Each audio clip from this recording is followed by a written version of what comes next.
Hello, and welcome to East Meets West, a show about all things Hellenic League. I'm your host, Rob Davies, and I'm joined as always by Severn Sports' Ryan Butler and Tom Canning from Football in Berkshire. We are broadcasting live on Severn Sports and Football in Berkshire's Facebook pages. And if you want to listen back to our chat because you find us so informative, or more likely you want to pull apart our arguments in your own time, you can download our podcast. Just search East Meets West on all good podcast apps, and you will find this and all our previous episodes. I'm absolutely very grateful, Rob, that no one has sat down and pulled apart our arguments yet, because I fear that could be the end of this fledgling show. Well, maybe we start getting people phone in and do it live, and that could be quite entertaining. That would push the levels of technology. Anyway, coming up, we're going to review the FA Cup extra preliminary round results and look ahead to the preliminary round ties. Have a look at the Hellenic League season kickoff and the first round of fixtures, and add two more players to our 2019-20 team of the season. But first, you've heard from Tom, and Ryan's here as well. So, guys, how has your last fortnight been? Well, I want to dive in straight away and say, Something's Tom, on his mind. It's the 7th of September. We already know that Tom, from the first, was going to give up alcohol. Oh, have we lost him? The go-to question, Exactly. the one that we need to get sorted before we do anything else. Ooh. And he's frozen. Oh, brilliant. Sorry, Ryan, what was that? Do you want to start again? So, 1st of September, we knew that you were giving up alcoholic drinks. Yep. How has it gone for the first week? Because, it's big. Coca-Cola. My right. best. No, to be honest, this is my first Coca-Cola since It's been fine. I say it's been fine. I've really craved that social aspect of having a beer, to the point that I've already invited Rob down the pub on Thursday, but not for me to drink. I will just sit there and watch him, rather make him feel nervous by watching him. It's been fine. It's been fine. I think I just missed that social aspect of just relaxing with a beer. So, not shaking, nothing like that. So we're all good. See, you must be. I'm quite disappointed with that. Okay. I was quite disappointed. Don't worry, we've got 3 or 4 more weeks to go, Ryan. So you can see the decline in real time. Also upcoming is the Canning House must be pretty soon. Getting ready for an imminent arrival. How's things going on that front, Tom? Yeah. Week or 2 away. Yeah. I mean, I think we're ready, but you'll when we're doing this show, and I've got a little thing just on my shoulder here, and they're asking me about, Daddy, what's Hellenic League football? That's when we know we're in trouble, I think. You're very advanced if she's doing that. Yes, I think so. Well, she's my child, so you'd expect that. And you can start reading off players' names and saying they're centre halves, but they're not. Exactly. Yeah. Yeah, I think what I possibly could do is actually get her to do the player of the season bit, because yeah. Probably have more credibility. Oh, burn. Anyway, so we have had some competitive football involving Hellenic League clubs. We'll start with the FA Cup first, of course. 11 clubs through from the Hellenic League to the preliminary round, as those of their website. Anyway, gents, did either of you go to any of the games? Did we catch anything FA Cup? I'm proud to say that I went and continued my record of not really seeing Gloucestershire sides win too often in the FA Cup. That's quite a convolutedly worded record. Well, it's because apart from Fairford winning a game last year, I don't think I've seen an FA Cup winning Gloucestershire for about 5 years. Guaranteed that this Saturday though, because it's Brimscombe and Thrupp versus Cinderford. So, a win either way, and I'm happy there. But I've also kept up the record of not seeing Tuffley Rovers winning an FA competition. Oh. So the banning order from Neil Spiller will be on its way. So you went to see Tuffley? Yes. Played Harefield United, and former QPR striker Richard Paquette scored a hat-trick. And it was a 5-2 thriller, really. It's quite a good game. Yeah. How did I'm sorry, Rob. I wanted to just ask, how did Brimscombe get on with their mammoth journey up to? Was it where did they go? North Greenford. That's it. North Greenford. Yeah. 1-2-1, and to be honest, the video doing the rounds on Twitter shows that it probably should have been 2-0. Brimscombe were 2-0 up, and I mean, Rob will agree, the single worst penalty decision I've ever seen in my life. Saw North Greenford get back into the game, but in the end, Brimscombe held on, which, I sat here 2 weeks ago saying that they had a few injuries and had to cancel a couple of their friendlies. It was completely worth it because they've advanced into the next round of the Cup. By that time now, obviously, you can get you can get fans in to watch games. So they've got a home tie against another Gloucestershire side, and, that alone will make the trip worth it for Sam Pryor and his men. I was delighted to see that result. You know how many Gloucestershire sides made it through that first round? Two. Two of the Hellenic sides made it through. Other than Brimscombe, it was Fairford, but they played Lydney, so we were guaranteed one anyway. There you go. We had two from Berkshire make it through. Obviously, they're going to be joined by a couple of others in the next round, same as you. So we had Binfield, and the game I went to see, I went up to Aylesbury to see Aylesbury Vale Dynamo. It was a pretty long trip, but it was probably the closest Berkshire side to me. As we mentioned before, every single one of the Berkshire teams drawn away in the extra preliminary round. So I went up to them, and it was a very competitive, really enjoyable game actually. And Windsor probably just about deserved the win. It was pretty even, but they went 2-0 up. 2 goals from Billy Montague, and Aylesbury got back into it, and it led to quite a feisty last 15 minutes, which included a 30-man brawl on the side of the pitch. Well, I think brawl, it was more just like 30-man handbags, really. Nothing much to it, but So both managers got yellow carded for that, as well as the player that had initiated the melee. So I went to Basingstoke Town v Bournemouth, which had the unusual thing of being 2 Hampshire sides playing in Berkshire. They played at the Rivermore. It was a great game. It was sort of not quite end to end, but Basingstoke sort of had the majority of it. Attack. Couldn't quite find a way through. McCoy Palmer was excellent in the first half. I think he faded a little bit in the second half, but it was a smashing game. Bournemouth were sort of big and physical. Their goalkeeper and their centre back, I think the number 5, I've forgotten his name. I did look it up, but it's certainly in the match report that I did. They were excellent, and you can see why they've given teams problems in the FA Cup in the past. I know they gave Bracknell a few problems last year, but they're big and physical, and it was only a penalty shootout that separated the teams. So it was a terrific game, and the Rivermore was absolutely packed. Within the restrictions of it. Yes, absolutely. I think my favourite moment of the whole thing was having my temperature checked by the former AFC Wimbledon and Aldershot Town manager Terry Brown, who is the chairman of Basingstoke. Oh wow, that was fun. Claim to fame there. Very nice. Looking forward, are there any FA Cup fixtures? The like I say, the preliminary round ties are this weekend, the weekend of the 12th. Is there anything either of you have your eye on or might be attending? Ours is Brimscombe and Frupp versus Cinderford out here. Yeah. They played each other in a pre-season friendly a few weeks ago, and Cinderford won that one 2-1, and that was a bit of not a shocking result, but it was Cinderford's first friendly. They have a lot of young players this season, so Brimscombe at that point had played a couple, so you probably thought there's just more match fit and more together, but they lost the game 2-1. Apparently it was a decent game, so I'm excited to go and see that. I think that that could be out of the ties involving the Gloucestershire sides at the moment. That would be the pick of the games, for sure. Very good.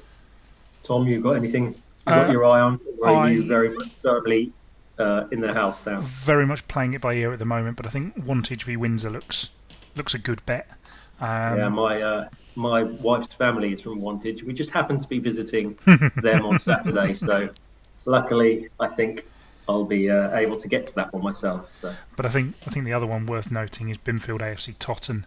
I saw Totton quite a few years ago now, back when I think they were making their way through the leagues. They appear to have sort of dropped down a little bit now. I think that's not unfair, but I think Binfield will almost certainly be more than a match for them this weekend. We will see. I say this having not bothered to look up what division or position Tottenham finished in last season. That's how confident I am. Well, Tottenham are the league above, aren't they? So. Yeah.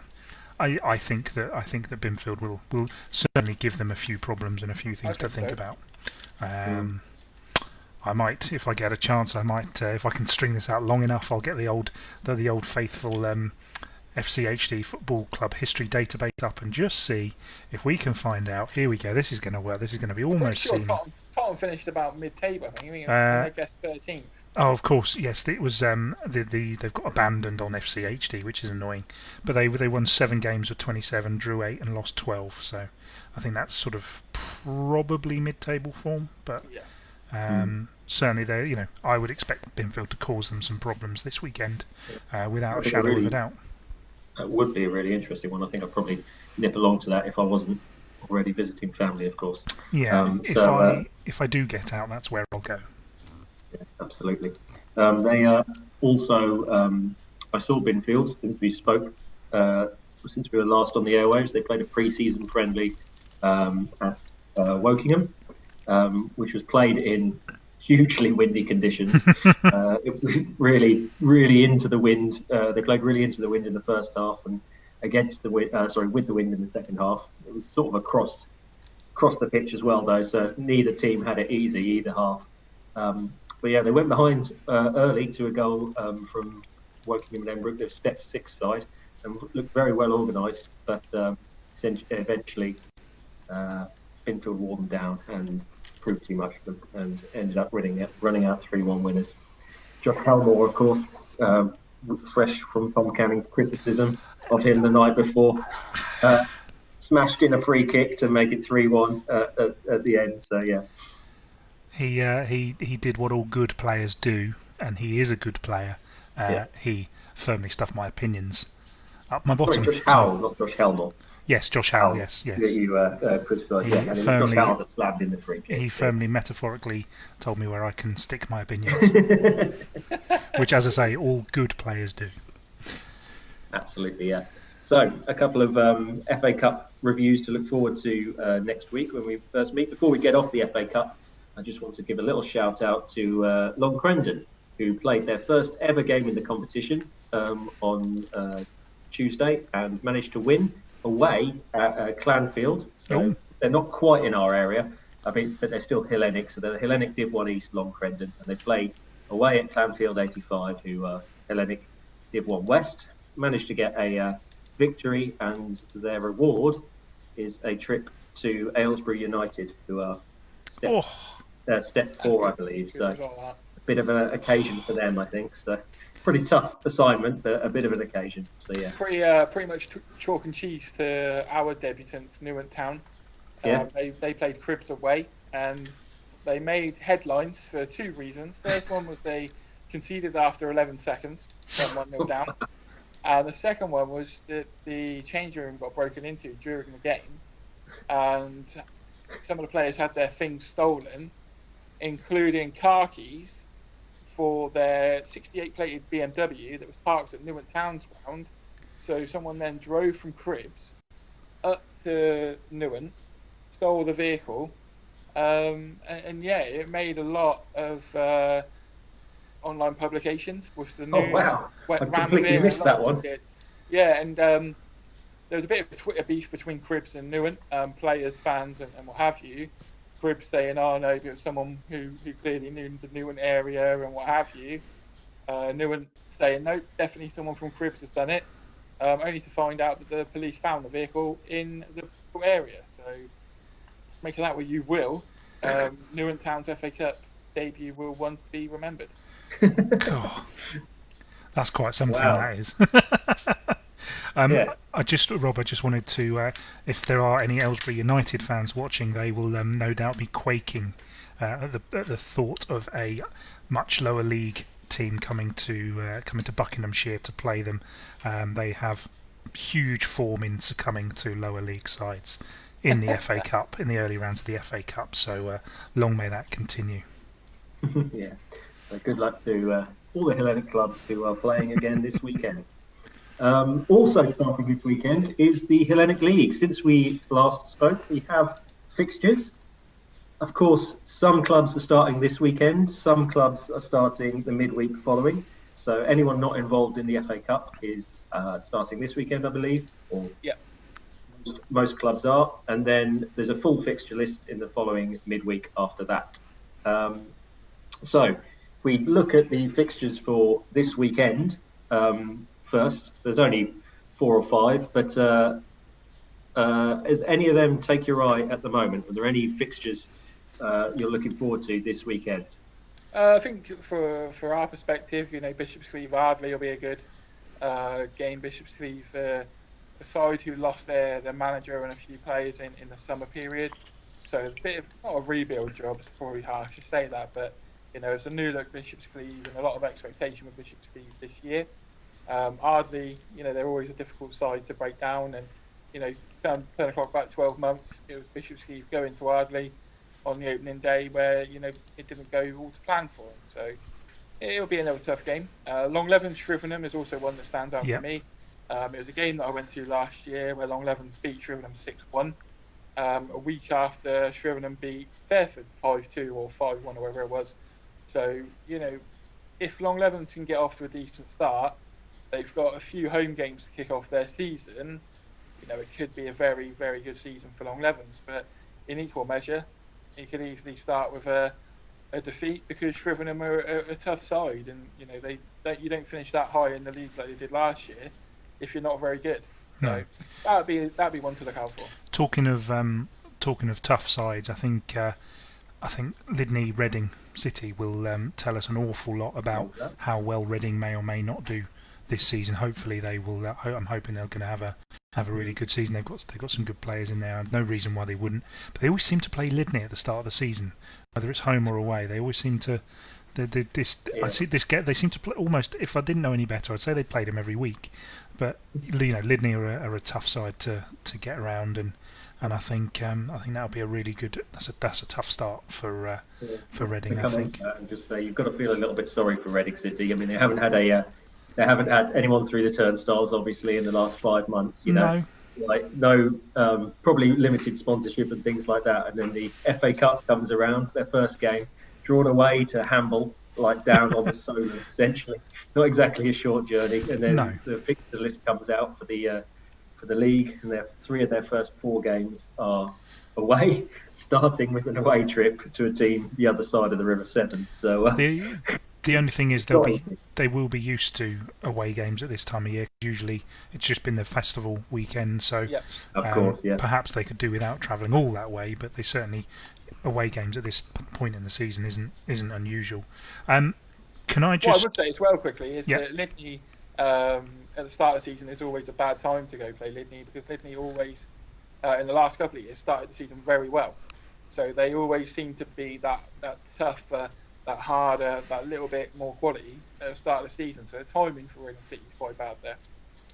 I just wanted to raise one in the Hellenic League Division 1 East. I'm absolutely fascinated to see how Hollyport gets started this season. They've got Tame Rangers in Division 1 East, and they've lost their top goal scorer and our player of the year, Fabian Driffel, but they've brought in some players. They've got some serious experience. They've got a host of players who've played over 200 games for the club, and Derek Sweetman knows what he's doing. I'd be absolutely fascinated to see how they get on. And I can't. Also, we've got AFC Aldermaston v Wokingham and Embrook. So yeah, a lot of local fixtures happening this weekend in the Hellenic Div 1 East. Before we get off the Prem, I just want to call out the Virginia Water Tuffley game. Talking of long trips for sides, Tuffley obviously coming all the way to Virginia Water. We're quite interested to see how Virginia Water get on this season because they started their season with an away defeat to Spelthorne in the FA Cup. But Spelthorne were one of the teams that was the team that was competing with Ascot to be promoted from the Combined Counties Premier League last year. So, last season Virginia Water was, one of the teams towards the bottom end of the table. But that, despite being a defeat, seems like a decent result. Virginia Water always had a good record last season against our clubs. Yeah. They always seem to be nicking a point or nicking that win against Gloucester side. So, they did wind me up last year. But Tuffley were a bit annoyed about that because when the fixtures first came out, I mean, I had the screenshot sent to me of the actual games, and it was supposed to be Tuffley versus Virginia Water. But for some reason, an hour later, the secretary of Tuffley got an email saying, "No, actually, you're going to go to Virginia Water instead." This isn't to do with the fact that Windsor were still in the FA Cup, is it? I don't think because obviously so. they share Windsor are away, but yeah, okay. I don't know. I suddenly wondered. Maybe. It could be whilst Windsor are away, Virginia Water will play. Yeah. Good. I mean, given the state of the season, it makes sense to get Virginia Water playing at home when they can. Are there any other Premier Division teams that are ground sharing? No, it's just those two. There are. Even like other clubs outside of there aren't, are there? Oh, right, outside of the division potentially. Who else? Is anyone else sharing anywhere? Reading City are sharing with Woodley, aren't they? So. Yeah, I suppose that doesn't matter. So I think just in terms of the Premier Division, I think if Stag Meadows available, someone has to play there. So it does make sense. It's tough if that's the case. It's tough on Tuffley, but at the same time, I think you've got to play everybody at some point. And exactly. It's not an ideal start to the season, but that's the Hellenic League. So. Talking of Hellenic League quirks, do either of you know exactly why they only released a few fixtures at the beginning of the season before releasing the full fixture list later on? I mean, this happened last few seasons, so this year it's even more limited than usual. Yeah. I think normally they have 6 I guess it's to take into account Cup. I can only assume that's what it can be. I think you got the Vars literally in a month, so if they release how I would imagine I'd do it is you look at it as little instalments. So you do the end of the month, then you do the next round of the Cup, then the next round of the Vars, and you just factor in all those things in because the last thing you want to do is put the full fixture list out and then have to tear it up after a couple of weeks because suddenly all of our teams are doing so well in the Vars that they're all still in it except 2. Yeah. So I guess that's probably why. I guess equally if everybody does really bad in the cups and suddenly you have like a blank weekend, you don't want that either. So, I mean, I don't know how late these Premier Division fixtures were arranged in terms of when the FA Cup draw was made and the teams have gone out. So you already know that Bishop's Cleeve and Ardley and Lydney and Reading are not in the FA Cup. I don't know how late those fixtures were organised, but I think it must have been Wednesday night because Yeah. Wednesday night Flackwell he's played Roman St George, and then the fixtures came out the next morning. So it must have been that Wednesday night they sat down and went, right, X amount of teams are still in the FA Cup. Right, let's start just piecing these together and putting the games together. So, it's probably something that's quite late. Mm-hmm.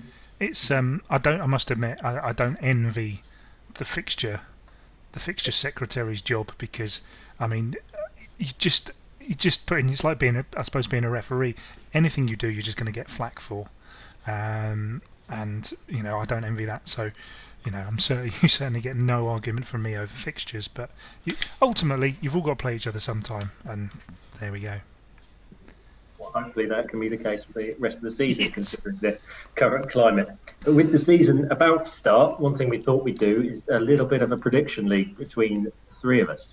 So we're just going to do some very basic predictions. So top 4, bottom 2, surprise package, which is a bit more sort of, I guess you could argue your case either way at the end of the season. And one I'm throwing at you last minute, guys, is top scorer for the season. So if you I'll note down all your predictions, and then come April, May, June, whenever this season ends up finishing. Does Tom have to do a forfeit when he loses?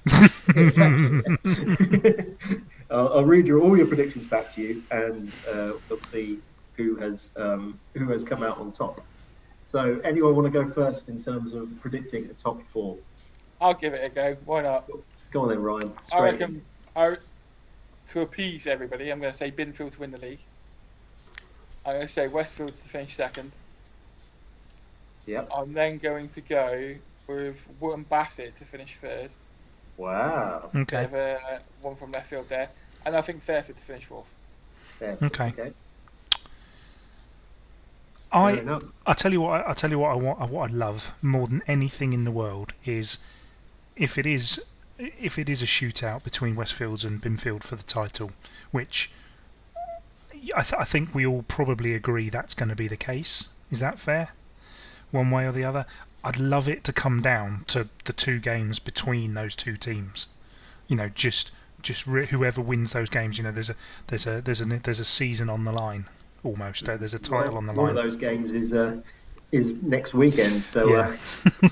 So that will be when everyone else is playing in the FA Vars. There's Westfield and Binfield clearly have a bye, so they are paired up against each other very early on in the season. Yeah, well, Binfield are, I think, starting the second round this year.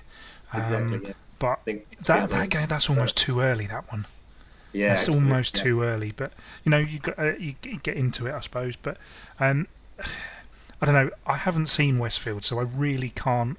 I find it. I think I'd definitely go for Binfield to win the league. I think they've got too much up front. As long as they can keep everyone happy in the forward areas, I think they've got all different types of goals in there. They've got pace, they've got power, they've got experience. They've got the lot in there.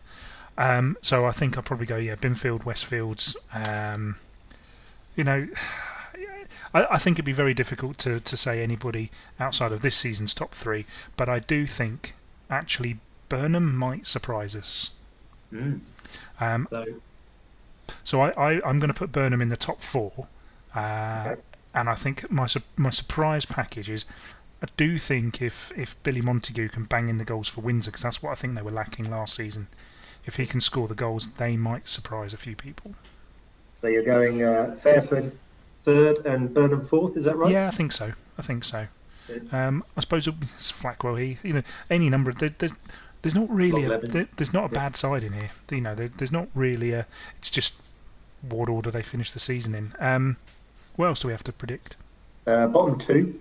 Oh God, that's just I've written mine down. It's top 4 yet. Sorry. I've written mine down beforehand. Go on. I did do Binfield, Westfield, Fairford, and Bishop's Cleeve, but Binfield.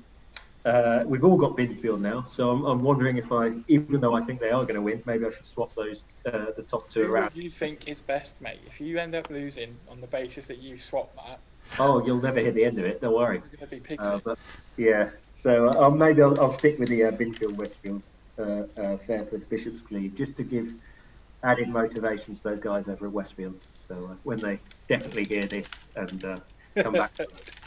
Bottom 2 is a little bit more tricky. I don't really. I haven't seen too many teams in terms of down that end of the table this year. I'm not 100% sure who's signed well and who hasn't. So, anyone care to take a stab at this first off? I think Holmer Green, and I praised them earlier, and I do like them as a club, but I think Ardley would be the 2 that I would say. They need to start well, really. Yeah. I don't know. This is a horrible thing, I suppose. I think Holmer Green and maybe Easington, if they don't get off. They had a good first season. Depends on, because often when teams like this come up, I think Virginia Waters suffered from this a little bit. They did well, came up, had a good season, and then players got picked off by a couple of other sides. I have no idea if this has happened to Easington at all. I just, it's that sort of second season thing.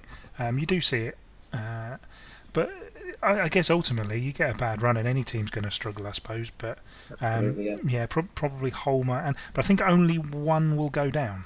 Yeah, I think that's true. Almost certainly. The division is supposed to be running with 20 teams. We already have 18, so of course, yes. So we may well not end up losing anyone. So yeah, exactly, of course. Yeah. So I had Homer Green as well, and just you're going to have a go at me here, Ryan, but just because they always run with such a small squad, and they've already had so many injuries, I said Brimscombe and Thrupp. just because of where they finished last year and the small squad. Not that I want them to go down, and you understand. But, God, we make terrible opinionated people, don't we? Exactly. Don't really want to hurt anyone. Just, Yeah, all too nicey. So Tom's already gone with his surprise package of Windsor. Yeah. Ryan, you said Royal Wootton Bassett coming third. Is that going to be your surprise package? My surprise package is actually Brimscombe and Thrupp. I think that they're going to, I think, show more signs of the Brimscombe that we saw the 2 previous years than last year. For whatever reason, last season it just didn't click. And the longer they went without winning that first game, you could see it was playing on the players' minds. They've lost Ash Caldwell recently to Bishop's Cleeve. If they can bed in a couple of the new players that they've got in and, replace Caldwell with a decent player of experience, I don't see any reason as to why they can't. For me, they've signed a proper keeper. Not to say that Ash Gale wasn't a proper keeper, but anyone that's seen Brimscombe and Thrupp lately in the last couple of seasons, he is a live wire. He can be a bit of a liability at times, and I think he would admit that himself. But they've signed Nick Jones from Cheltenham Saracens in the league below, and they also signed Harley Price, the striker, who was Cheltenham Saracens' captain. So the two there, that's, you speak to anyone around here, that's quality signings. And for me, I think Brimscombe have a more balanced team now. And them and Long Levens are the two that I think from out this way will turn a few heads this year. Well, if you have to my Brimscombe and Thrupp prediction under pressure already. The West correspondent is already shouting me down. So I was going to go for a surprise package. I mentioned them earlier. Seemed to have a good result in the FA Cup. I was going to go Virginia Water, a team that has been in the division, hasn't really taken off, but I think they seem to have a bit of a team there. They did very well in that first game against Spelthorne. So and Spelthorne last season at least were a very good side. So I'm going to put them down as my surprise package. But like I say, that's something you can argue. They end up finishing mid-table. Don't you worry. I'll be very much saying that. Oh yeah, that counts. Do we have a top goal scorer? Goal scorer. Chalk me up for a Brad Martin from Long Levens, please. Brad Martin of Long Levens. Okay, Ryan's going to I would describe as the best striker in the Hellenic League. Okay. Anyone. He'll match anyone from the East, I think. I'd say perhaps the best striker in the Hellenic League that doesn't play for Binfield. When Binfield don't win the league, and I would have sacrificed that win, and someone else has won it, we'll see then. Okay. Well, I've already got mine written down, so I'll let you go first, Tom. As long as he stays fit, Asa Povey. Asa Povey, okay. Yeah. Toss up between, one or two or three at Binfield for me, but I went Sean Moore, having seen them in pre-season earlier. He looks sharp. He fired in 2 goals in the game that I saw. One very nicely off the inside of the post, from outside the box. So he's in for me. Just Binfield to draw up a blank at Westfield, mate. Yeah. Yeah. It'll certainly be something to discuss, won't it? Can I just raise one player X of the Hellenic League? Ian Davies still doing it, banged in 3 goals at the weekend for Ascot in the Combined Counties opener. I mean, arguably, if he was still playing in the Hellenic, he would, I think he'd easily be the best player in the Hellenic, the best goal scorer in the Hellenic by quite some distance. The man just knows where the goal is, and he's fit as a fiddle. Yeah, absolutely. Yeah, I was at the game. Very, very comprehensive performance by Ascot. They very much. I mean, I think Molesey have had a few issues in the last couple of weeks, so it wasn't necessarily the strongest side to be paired up against. I think Molesey will probably maybe get better as the season goes on, but Ascot did look very good. George Locke, Ian Davies, Harry Laughlin, in particular, were the 3 amongst a host of players actually. He's a good player as well, isn't he, Harry Laughlin? Blimey. Yeah, he set up 2 or 3 of the goals. Scored a hat trick himself, so you can't really. Yeah, he also had a pretty good game. So yeah, they're definitely one to watch, and even the players that came off the bench seemed to add something as well. So watch out, Combined Counties Premier League. Ascot are in. Where do you think Ascot, if they were still in the Hellenic, where would you, based on what you've seen or what you know about Ascot, where do you think they would finish in this Hellenic League this year? I think they'd easily be in that top 3. Yeah. I think their all-round squad is it's the same as it was last season. Yeah. I think they're all round. And as I say, they've got Binfield might have five decent forwards, and they're all good. They've all certainly got their merits, but Ascot have got one of the best goal scorers at this level.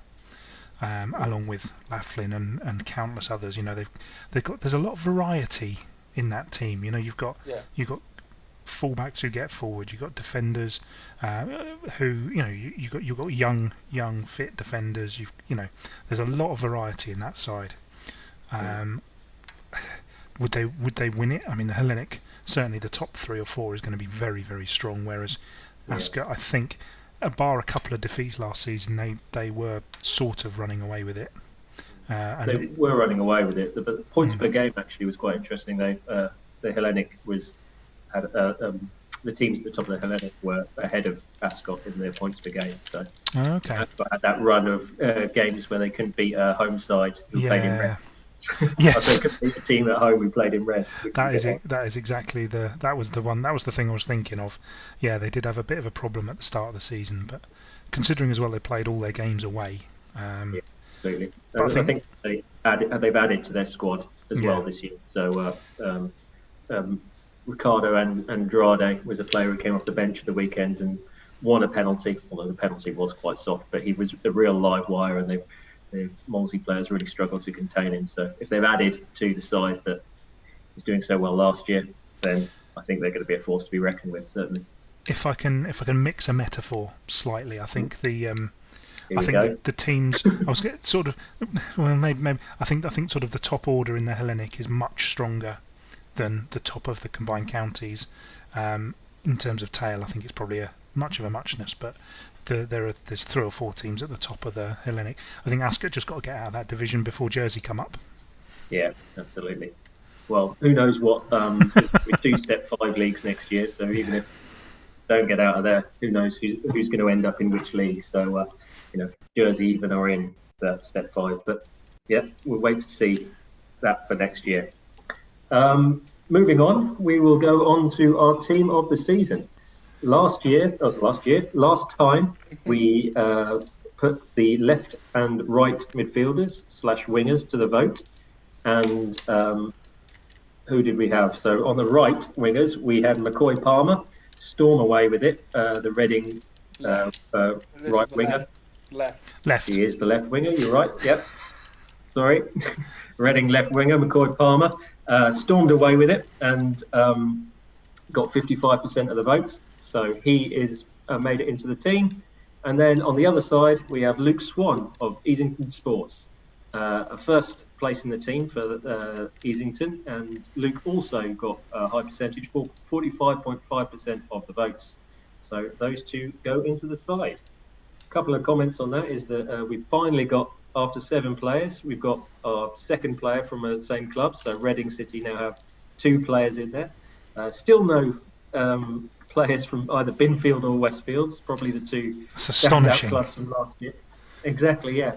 And also to mention, I think that makes it at least 3 all in the East v West.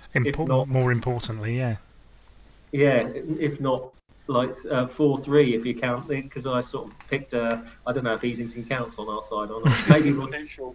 They're neutral, surely. Yeah. Easington, is that Wiltshire, Easington?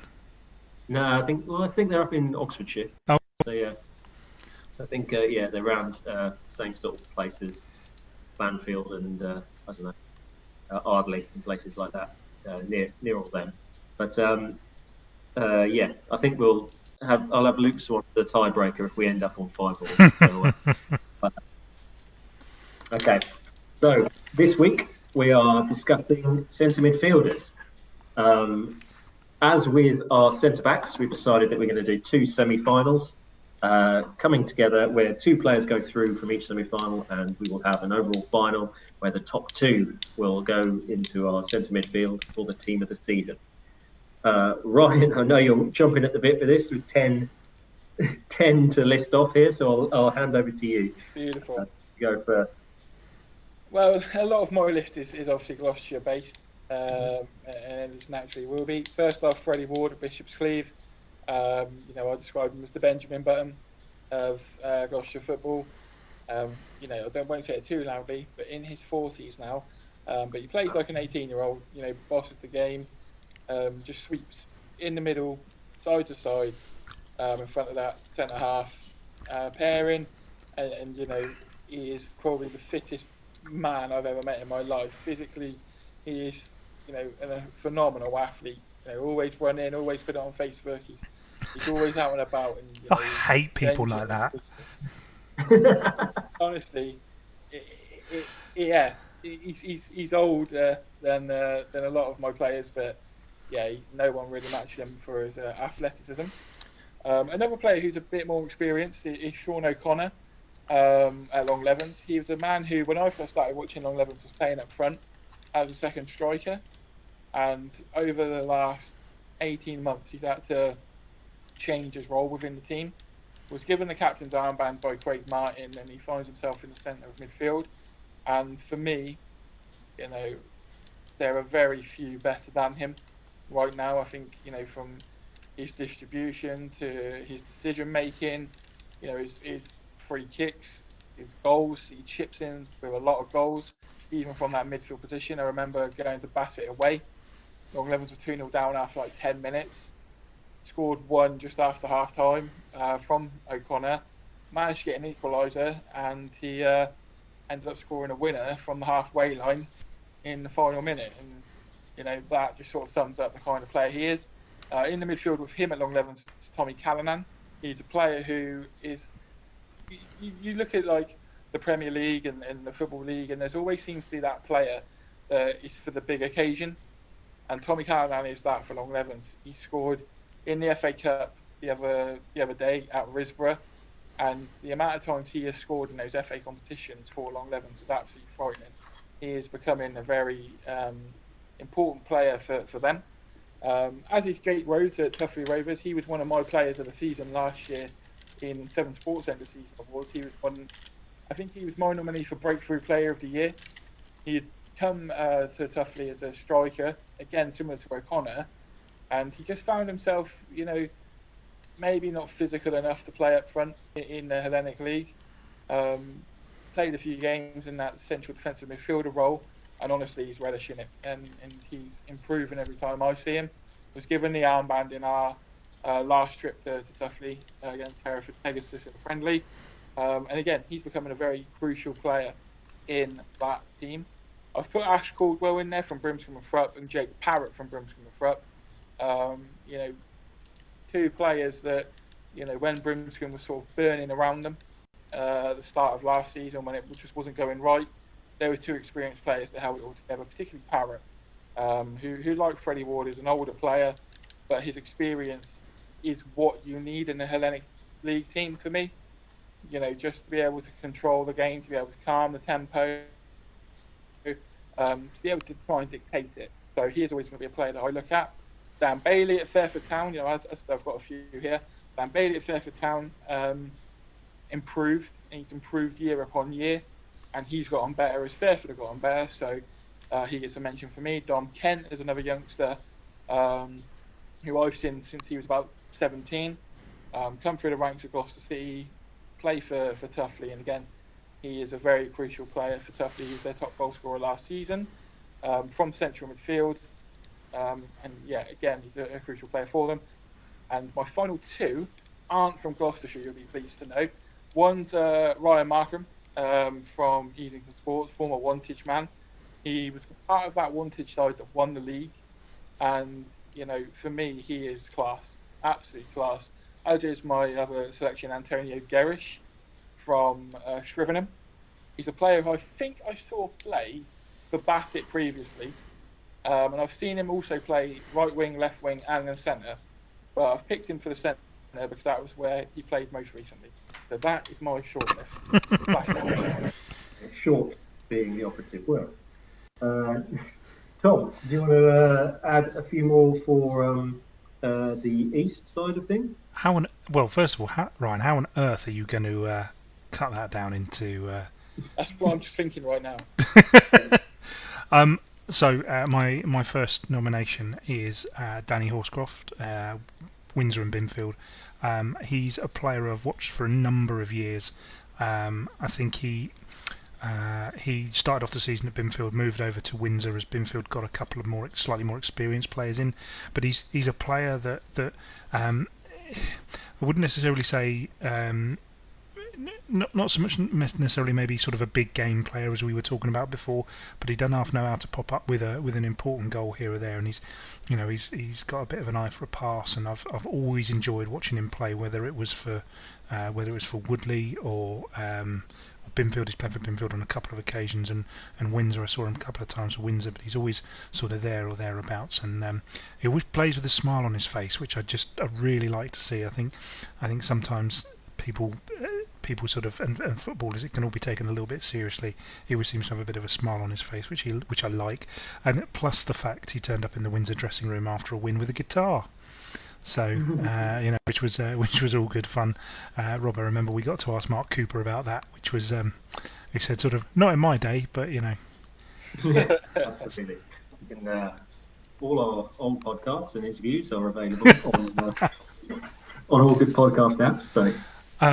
And my other one is, I think, probably, certainly in relatively modern times, one of the best players ever to come out of Bracknell is Jamie McClurg in midfield for Binfield. I mean, what he can't do, I don't know. He's almost like an engine. He just, there's a lot of pointing. There is a lot of pointing, but he just controls things. He calms things down. He's got experience. He's played at a higher level. I think 2-3 levels higher. He's obviously joint manager at Binfield this season, but he's just got the experience. He's just got the know-how. And I've watched him play for the best part of 15 years now, and I'm not sure I've ever seen him put a foot wrong. He's an absolutely fantastic player, and goes straight into my team, easy. I think the only other player I was going to add, but I thought he kind of came in a bit late, was unfortunately another one at Binfield, but Tom Melledew. I don't think we've had an update on how he is.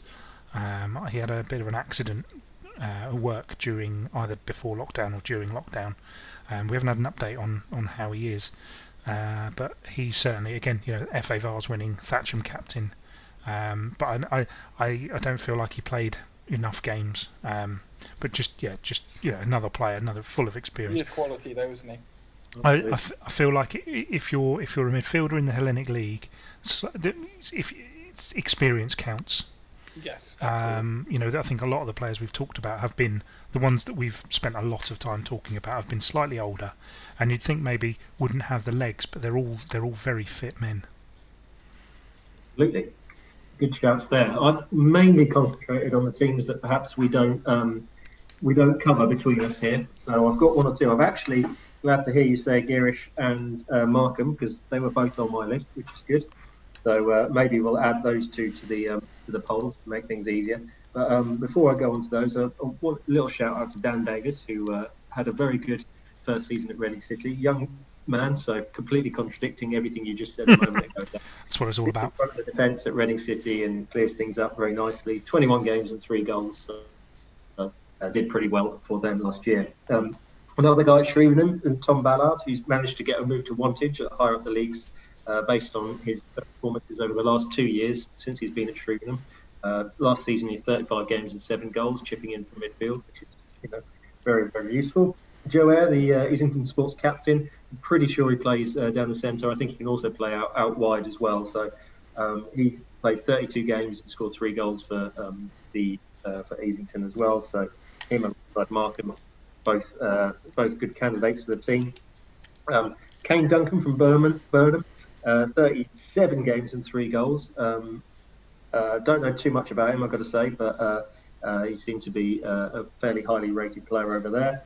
And then I've got a couple from Westfields, so Billy Murphy and Matt Reeve.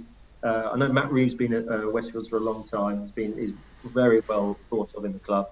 Both of them played 28 games last year. Bill Murphy got 6 goals and Matt Reeve got 3.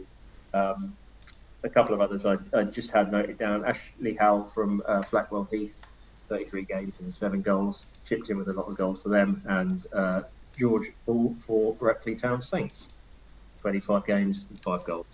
So we've got to narrow these down into 8 players, probably one more slightly west-leaning or one more slightly east-leaning. So my initial reaction to my shortlist, and obviously hearing what you're saying as well, Rob, for the West semi-final,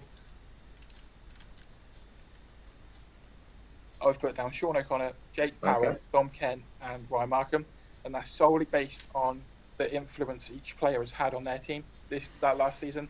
I think that if you look at all 4 of those, they played a pivotal role in how their team progressed and developed over that season. So that was tough. I mean, I've scribbled out, I can even show you, a couple. So I even changed that as I was talking and listening to it. So brilliant. I think that's the 4 I would be most comfortable with the West. So, Tom, do you want to put in Horscroft and McClurg? I think so, yeah. For sure. And then we can add in... sorry, did you have Gearish in yours or not? No. So maybe we can put in Gearish and perhaps one from Westfield. They're not very east at all. So maybe Matt Reeve or someone like that from Westfield. I know he's what we could do is if I put Matt Reeve in mine and then you put Ryan Markham in yours. Done. Nice and easy. Ryan Markham, Gearish, Horscroft and McClurg in ours. You can have Matt Reeve in yours. So Sean O'Connor, Jake Parrott, Dom Kent and Matt Reeve. Done. Brilliant. Lovely. So those 2 polls will be live shortly after we conclude the broadcast. You can get onto them and vote away. They'll be up for what we say, 48 hours. 2 days, yeah. 48 hours each. And then the 2 top players in each will meet in the final poll. The 2 players who come out on top of that will be added to the team of the season next week. Brilliant. So, gents, another thing we sort of semi-discussed on the WhatsApp group is we've got the season starting in earnest this weekend. The league season starting in earnest this weekend. Have either of you got anything you plan personally for the season? I know, Tom, you had 1 goal that might have already gone out the window after this weekend. I didn't count because it was Combined Counties League. There you go. Okay, so for Hellenic League. So I'll let you get us started with that before coming to I'm Ryan. sure Abby's going to have something to say about that. Yeah, she's already given me a good question for Rob just before the end. Okay, good. But carry on. So any goals for this season between you? Mine's to reach 100 games again. Luckily enough, not the season just gone, but the season before that. Myself and Kelsey, we covered a lot of games here at Severn Sport. I ended up on 103. Wow. And last season I was very upset because I was on course for I think 120. So already I'm on 12 with 2 this week, and that's before the under-18s fixtures get properly revealed and pieced in as well. There are times where looking at the end of September, I'm trying to probably get 4 or 5 games in a week. So it's going to get very busy, and I can't wait. It's what I enjoy doing, just getting out, meeting as many people as possible, seeing as many clubs as possible, seeing how they're getting on, and yeah. So if I can continue doing that and reach at least 100 games again, then I'll be happy. And to do 12 in the first month has put me in a good position already. Good stuff. Tom, you going to review yours? Or? Yeah. So simply to get to games on time before kick-off is my very simple goal. My excuse for Saturday at Eversley in California, which was a good game. Rob, you and I discussed whether we were going to go to games, and we've got some stuff to do at home before we do, and I just decided. I literally decided about 2:30 that I was going to go, and in my head I thought Eversley's not that far away from me. It's a good half hour. a good half hour in the car. So I got there. I was only about 6 minutes late. But it was not great. But for the Hellenic League, certainly my aim is to get to games on time. I don't know what it is. I like going to the games beforehand. I like being there early. I don't know. I genuinely don't know. I like to get to games an hour before kickoff. Yeah, I used to. That's always been instilled in me, because when I used to go and watch Reading at the Medeski, my uncle, he used to be a referee in Berkshire. He, stickler for being on time and being, methodical in the getting to the game, parking up early, walking into the ground, and it was all quite, there's a routine around it. So I've always been the same, that I try to get to the game at least, I would say now it's probably about 45 minutes before kickoff. Because as someone who looks to be reporting on the game, that gives me time to have a chat to the managers, get a team sheet, and then just get ready for the game. Kelsey will tell you as well. It's my absolute bugbear. I just sort of go into a trance of just fuming. I'm fuming. If we're late or we're running late to the game, in my head I'm fuming. I'm quiet. That's when you know that something. So I'm just sat there in the car. I'm not saying a word, and I'm just clock watching. I'm like, oh my god. We're gonna have 12 minutes before kickoff. We're supposed to go live on the air here. What if something goes wrong? And I want to be, especially if we're commentating. I'd like to be. I mean, this is a bit of a rant now about Kelsey.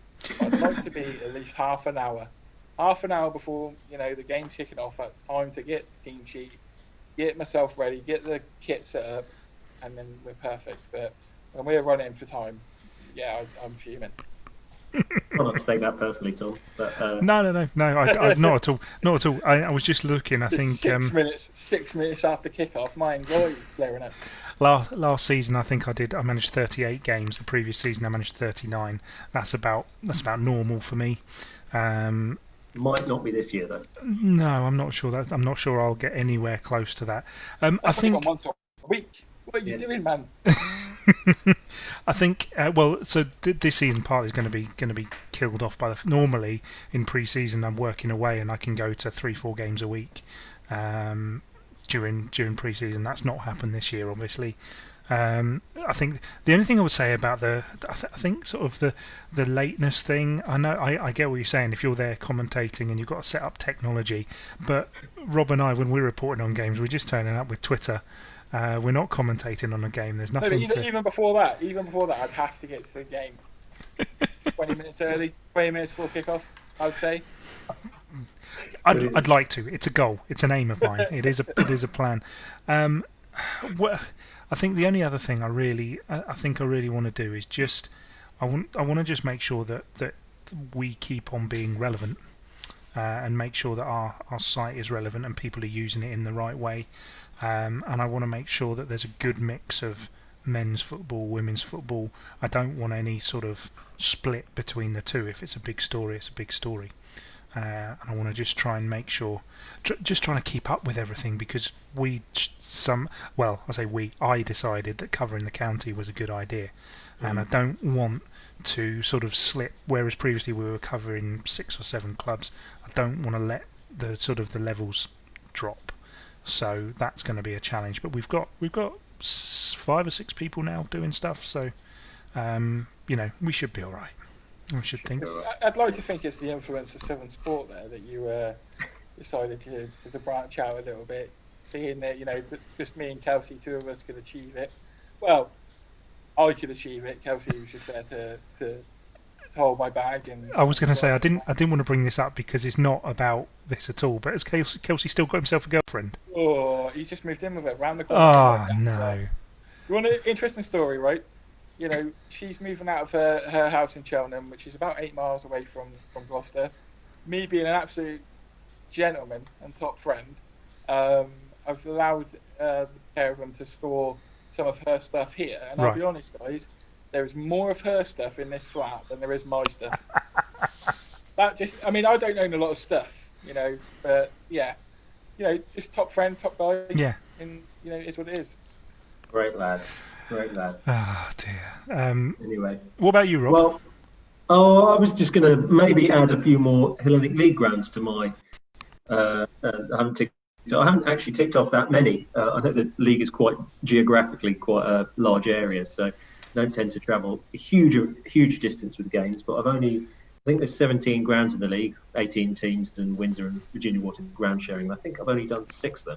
So I'd quite like to get a little bit higher than that. Might mean that I'm coming over your way at some point. Come on down, mate. One of the games in the West. Maybe we'll pick a nice East versus West clash, and we can meet up and. Longlevens, Reading City. That always seems to be the fixture there. It's a good fixture, that one. Yeah. I like those guys. It's nice to see Simon and Josh Blackwood and the boys come down. So yeah, I always try to see Reading City. They're always the one that I subconsciously make sure that I do go and see. They're good guys at Longlevens as well. I like them a lot. Nice. Well, maybe I'll add that one to the list when the fixtures come out. You'll have to sign the guest book. Ash Baker, the man who's in charge of the hospitality at Longlevens, sign the guest book, and you'll want to know all about you and what you're doing, and you are made to feel welcome. You're made to feel welcome everywhere in Gloucestershire, but in particular at Longlevens. So they look after you. Very good. All right. Sounds like a good one. Good stuff. Well, gents, any more before we go? Just quickly, Rob, just before we go, we have had a question about what has happened to your beard. Oh, disappeared. It was a sort of lockdown kind of, I don't know, lockdown challenge for myself, I guess. And I kind of foolishly at the beginning told my wife that I'd get rid of it when I can go and see a football game again. But you had it significantly longer than that. Sorry? You had it significantly longer than that. Than this? Than going to see a football game. The last time we went to a game, you still had it. Oh yeah, but I didn't like. I'm stretched out to a competitive game. And, okay, right. So what you're saying is you lied to her. Yeah, exactly. You actually died. That's we just went to the brewery that time, Tom. We didn't go to a game. Oh yeah. Yeah, exactly. Yeah, certainly my head thought that in the morning. Anyway. Anyway, right, before we go, let the people following us know how they can find your work. Ryan, do you want to let them know? Yep, so we're on Twitter at Severn Sport, facebook.com/Severn Sport, website severnsport.co.uk, and also Kelsey runs the Instagram, as he is younger than me and therefore is more hip than me. His glasses. He posted a picture. He did post a picture. We went to Tuffley the other day on Instagram. He showed me, had a filter on it. I didn't know what was going on. He put it on there. Very good. Well, look forward to seeing you on pasted across the Instagram soon. You can find us on Twitter at FI Berkshire, and you can find us on Facebook, which you're already on, so you don't need to know how to find us on Facebook. If you go to the website www.footballinberkshire.co.uk. Ryan, just one final thing, if I may. I'm very excited to see the big Gloucestershire football thing going on. Gloucestershire thing. Gloucestershire, whatever it is, whatever nonsense you've written. Gloucestershire football preview. Cool. 2020-21 season, and delighted with that really, because we got John Palmer, who writes for Gloucestershire Live round here. Good man. And also freelance journalist Ash Loveridge. He mainly does a lot of the Stroud stuff, but expect a bit about Brimscombe and Shortwood and Forest Green from him. So delighted that we've got some. Well, I include Kelsey in it, but 4 experienced football reporters from the county lining up together to basically just preview everything. Fantastic. We haven't done that, so. No. Well, certainly something to look forward to on Severn Sport. So, thank you. Get over there and check it out. Anyway, right. Well, that's pretty much it from us. Thank you very much for tuning in to the East Meets West show. All that's really